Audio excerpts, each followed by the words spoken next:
A tornado is a rotating column of air that touches the land, often connected to the base of a thunderstorm. The direction of spin is typically influenced by the hemisphere it's in, but some very rare tornadoes have bucked the trend. With wind speeds sometimes topping hundreds of miles an hour, they can have enormously devastating potential, picking up objects, animals, and even buildings as they tear through the landscape. Despite this incredible power, people have survived them. So, what happens if you get sucked into a tornado? Tornadoes are not always easy to see because wind, however violent, is invisible. Sometimes the first sign that one is approaching is the infamous freight train rumble, and there are also sounds that indicate a tornado is coming, which human ears can't hear. When we see the classic movie-like tornado cone, that's when it has developed a condensation funnel that is made up of water, dust and debris. The most destructive of them stem from rotating thunderstorms known as supercells, something that meteorologists can spot as they have a well-defined appearance on a radar called a mesocyclone. It's thought that the difference in the temperature of this mesocyclone can influence how likely a tornado is to form, but there's still a lot we don't know about why and where they're most likely to appear.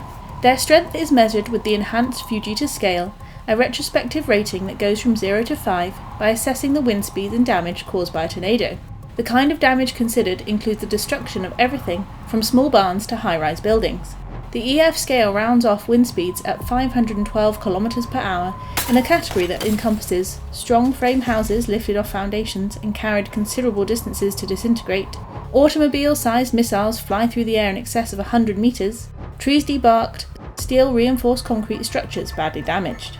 The National Oceanic and Atmospheric Administration gathered tornado survivor stories that, fair warning, make for a harrowing portfolio of first-person accounts, many of whom feel lucky to be alive.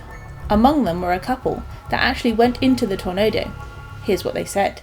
I ran to the bathroom, laid down on the floor and grabbed the toilet, knowing it was bolted to the ground. In the next 2 to 5 seconds I saw the corner of the shop and bathroom lift up and disappear over me.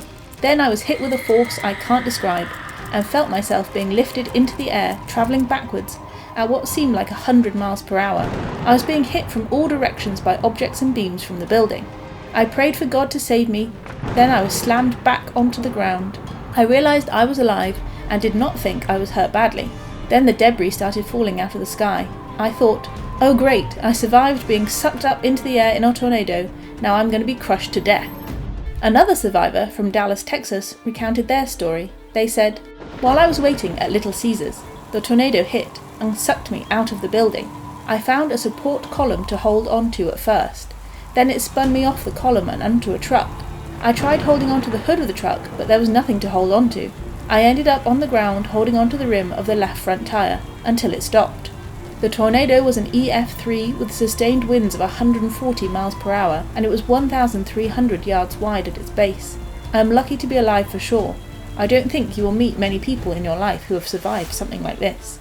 Despite the ferocity of tornadoes, the NOAA reports that even the worst of them typically have a 99% survival rate, but that doesn't mean it isn't worth taking all available precautions to avoid winding up inside one.